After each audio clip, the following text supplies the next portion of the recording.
Hello everyone, hello dear students, welcome to ATP star. Myself Vineet Khatri and guys, आज का ये session आप सभी जेई एस्पिरेंट्स के लिए बहुत अमेजिंग होने वाला है। आज हम बात करने वाले हैं कि क्या ऑर्गेनिक केमिस्ट्री के लिए एनसीईआरटी सफिशिएंट है, हाँ या ना, जेई मेन के लिए है या एडवांस के लिए है या दोनों के लिए है या दोनों के लिए नहीं है। इन सारे सवालों के जवाब आज मैं इस सेशन में देने वाला हूं और फिर मैं आपको बताने भी वाला हूं कि किन चीजों पे अपने को एनसीईआरटी पे फोकस करना चाहिए। तो देखिए गाइस, सबसे पहले मैं आपको बता देता हूं कि JEE main as well as JEE advance दोनों के लिए ही एनसीईआरटी काफी सिग्निफिकेंट है, काफी इंपॉर्टेंट है। यानी एनसीईआरटी करनी तो है, स्किप तो कर ही नहीं सकते। पर क्या आप अपनी पूरी प्रिपरेशन एनसीईआरटी बेस्ड कर सकते हो? नहीं। जेई मेन में भी आजकल काफी अच्छे अच्छे क्वेश्चंस आते हैं जिसमें एनसीईआरटी से चीजें आती हैं, ऐसा नहीं है कि नहीं आती, पर उसके अलावा बहुत हाई क्वालिटी क्वेश्चंस भी होते हैं। तो प्योरली एनसीईआरटी बेस्ड प्रिपरेशन आपकी नहीं हो सकती ऑर्गेनिक केमिस्ट्री के लिए, है ना। कुछ पर्टिकुलर चैप्टर्स हैं जिनके बारे में हम बात करेंगे, जिनसे डायरेक्टली एनसीईआरटी से बिल्कुल डायरेक्टली क्वेश्चन भी आ जाते हैं। सिमिलरली अगर हम जेई एडवांस की बात करें तो वहां पे क्वेश्चन बहुत डीप में एंड मल्टीपल कंसेप्ट आते हैं। इवन एनसीईआरटी से एक बार क्या हुआ था, एक पर्टिकुलर पैसेज था जिसके अंदर नाइट्रेशन कराया हुआ था और नाइट्रेशन का स्पेशल केस था एनिलीन का नाइट्रेशन का, वो डायरेक्टली एनसीईआरटी से आया था। तो एनसीईआरटी से कई चीजें आ जाती हैं, तो NCERT is important, but NCERT dependent मतलब पूरा आप एनसीईआरटी डिपेंडेंट प्रिपरेशन नहीं कर सकते हो, राइट। क्योंकि एक प्रॉब्लम है एनसीईआरटी में, कई प्रॉब्लम्स है, मैं बताता हूं। जैसे कि फॉर एग्जाम्पल ये है अपने पास एनसीईआरटी पार्ट 1, ठीक है। एनसीईआरटी पार्ट 1 में अगर हम बात करें तो दो चैप्टर्स की अगर हम बात करें तो ये जो लास्ट मतलब 12th एंड 13 जो चैप्टर है, एक तो है organic chemistry some basic principles and techniques और एक है हाइड्रोकार्बन। तो रिएक्शन वाले पार्ट्स में क्या होता है, रिएक्शन वाले पार्ट में जो ऑर्गेनाइजेशन है वो कंसेप्ट वाइज नहीं है।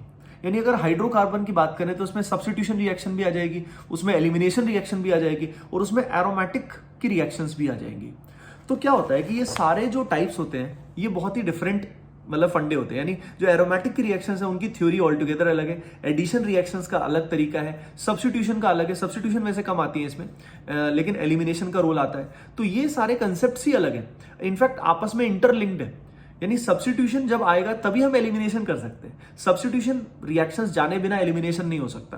यानी प्योरली एनसीईआरटी के थ्रू हम स्टडी करें वो पॉसिबल नहीं है, वो प्योरली रट्टाफिकेशन हो जाता है। तो हम जैसे कोटा में भी हम लोग जो पढ़ाते हैं वो एक कंसेप्चुअल अंडरस्टैंडिंग के हिसाब से पढ़ाते हैं। यानी जैसे पहले आपको आईपीएससी जीओसी कराया जाएगा, है ना। जैसे पहले नेमिंग जानी जाएगी और काफी सारे इलेक्ट्रॉनिक डिस्प्लेसमेंट इफेक्ट्स बताए जाएंगे।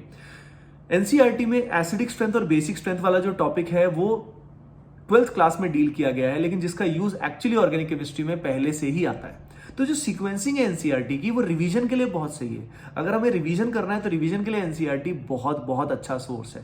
लेकिन अगर हम प्योरली स्टडी कर रहे हैं उसके बेसिस पे, that want be enough at all, okay.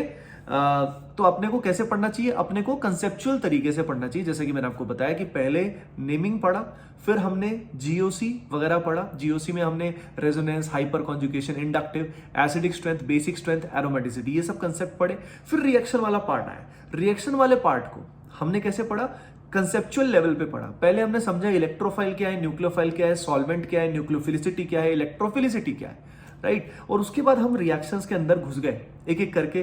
पहले हमने समझा कि एडिशन रिएक्शंस कैसे होती है, मार्कोनिकॉफ रूल क्या है, एंटी मार्कोनिकॉफ एडिशन क्या है। एडिशन के बाद फिर हम आगे बढ़ेंगे तो फिर आएगा सब्स्टिट्यूशन, सब्स्टिट्यूशन के साथ बाद आएगा फिर एलिमिनेशन, फिर इनका कॉम्पिटिशन होगा, फिर एरोमेटिक की रिएक्शंस आएंगी। यानी रिएक्शंस को कंसेप्ट के हिसाब से पढ़ो, ठीक है। That is the best way.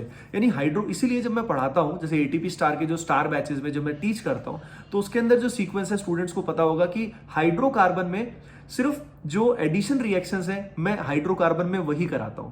Elimination reactions यहां अंडरस्टैंड की नहीं जा सकती और एरोमेटिक वाला पार्ट भी अभी नहीं किया जा सकता। तो एरोमेटिक वाला पार्ट और जो ये एलिमिनेशन रिएक्शन है बाद में डील की जाती है। कब की जाती है, जब हम सब्स्टिट्यूशन करते हैं।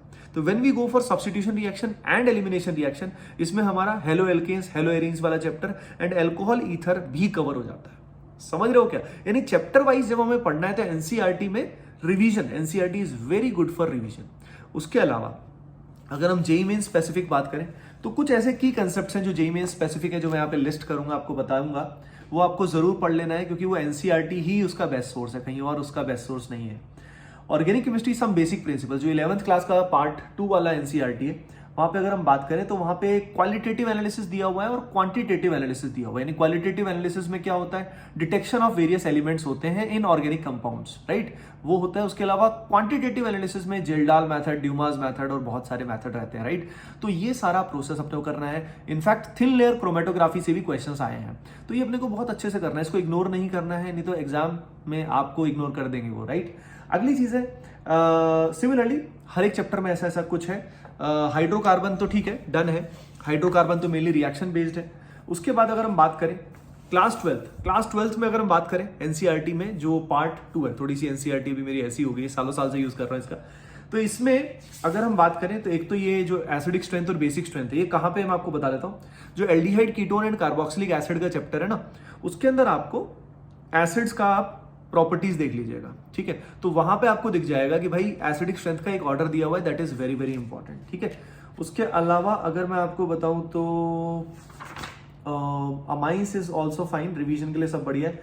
Biomolecules, polymers and everyday life, ये एनसीईआरटी से स्पेसिफिकली अपने को डेप्थ में करना चाहिए, यानी इससे डायरेक्टली एनसीईआरटी बेस्ड क्वेश्चन आ जाते हैं, ठीक है। तो एनसीईआरटी बेस्ड क्वेश्चंस की अगर बात करें तो ये जो चैप्टर नंबर 14, 15, 16 है, biomolecules, polymers and chemistry in everyday life, ये लाइन टू लाइन आप एनसीईआरटी से अच्छे से कर लो। जो करना थोड़ा कठिन हो जाता है क्योंकि काफी चीजें इसमें याद भी करनी होती है, तो लेकिन क्वेश्चंस करते रहोगे तो चीजें याद हो जाएंगी। सो एनसीईआरटी में अगर बाकी सब तो रिवीजन के लिए फोकस करना है, पर जो मैंने चैप्टर्स या जो मैंने पॉइंट्स अभी बताए ये प्योरली आपको एनसीईआरटी से तो अच्छे से करने ही है, मतलब, ठीक है। तो आई थिंक आपको बात समझ में आ गई कि एनसीईआरटी जो है ना, ये रिवीजन के लिए बहुत अच्छा सोर्स है। जेई मेन स्पेसिफिक टॉपिक्स, खासकर जो जेई मेन में है, जेई एडवांस में नहीं है, ठीक है, तो वो पर्टिकुलर टॉपिक्स अच्छे से करने हैं। उसके अलावा बाकी आपको जो रिएक्शंस पढ़नी होती हैं वो आप कैसे पढ़ते हो आपको पता ही, आपके टीचर्स किस तरह से पढ़ाते हैं। होपिंग दैट वो कंसेप्चुअल तरीके से ही लेवल, मतलब लाइक डिफरेंट रिएक्शंस को सेगमेंट करके ही कराते होंगे। So that's how you have to use NCERT mainly for revision. And उसके अलावा रिवीजन के अलावा क्या कर सकते हो एनसीईआरटी का यूज, हाँ, एनसीईआरटी के पीछे क्वेश्चंस जो दिए ना, उसमें कुछ क्वेश्चन एक्चुअल में अच्छे होते हैं, खासकर कन्वर्जन्स वाले क्वेश्चंस अच्छे होते हैं। तो रिवीजन में जो बैक वाले क्वेश्चंस हैं वो भी आप करिए, उससे भी आपको बहुत बेनिफिट मिलेगा। So guys, let me conclude, NCERT again is very important, you have to do it. लेकिन शुरुआत एनसीईआरटी से मतलब अपन पूरा ऑर्गेनिक पढ़ नहीं सकते कि खुद से पढ़ लिया हो गया काम, नहीं कर सकते, राइट। कंसेप्चुअल डेप्थ नहीं आएगी अपनी, लेकिन एनसीईआरटी को छोड़ना नहीं है, रिवीजन करना है उससे सारा, और लाइन टू लाइन आपको पढ़ना है और क्वेश्चंस भी करने हैं, जिससे आपका कॉन्फिडेंस और भी बढ़ जाएगा। होपिंग दैट ये वीडियो आपको बहुत अच्छा लगा होगा। Make sure you mark your attendance by hitting the like button right now, and channel को आपने सब्सक्राइब नहीं किया तो अभी कभी सब्सक्राइब जरूर करें। Bye bye, take care and keep preparing well.